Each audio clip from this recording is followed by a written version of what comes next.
শিক্ষা মন্ত্রণালয়ের মাধ্যমিক ও উচ্চ শিক্ষা বিভাগ জানিয়েছে, আগামী দিনের পাঠ্য বইয়ে যুক্ত হতে যাচ্ছে জুলাই সনদ। তবে সময় ও প্রক্রিয়ার জটিলতার কারণে আগামী বছরের বইয়ে এটি পুরোপুরি যোগ করা সম্ভব নয়। প্রাথমিক পরিকল্পনা ছিল 2026 সালেই সনদের সংক্ষিপ্ত উল্লেখ পাঠ্য বইতে থাকবে, কিন্তু সংক্ষিপ্তভাবে উপস্থাপন করলে ভুল তথ্য প্রকাশ এবং ঝুঁকির আশঙ্কা থাকে। তাই এই পরিকল্পনাটি স্থগিত রাখার পরামর্শ দেওয়া হয়েছে এবং স্বাক্ষরিত জুলাই সনদ বাস্তবায়নের পর 2027 সালে পূর্ণাঙ্গ অনুচ্ছেদ হিসেবেই বিষয়টি অন্তর্ভুক্ত করা হবে বলে জানা গেছে। গত রোববার শিক্ষা মন্ত্রণালয়ের সভাকক্ষে অনুষ্ঠিত পাঠ্যপুস্তক সংক্রান্ত বৈঠকে এই প্রস্তাব নিয়ে আলোচনা হয়।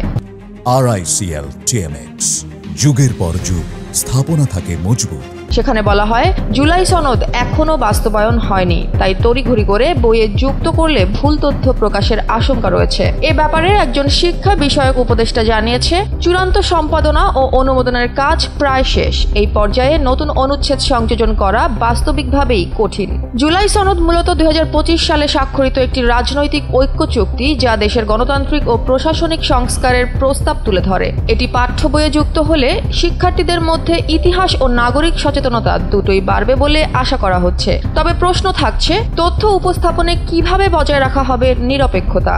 শিক্ষা মহলে এখন আলোচনার কেন্দ্রবিন্দু এই সিদ্ধান্ত কি কেবল একটি পাঠ্য পরিবর্তন, নাকি বাংলাদেশের ইতিহাসে এক নতুন অধ্যায়ের সূচনা।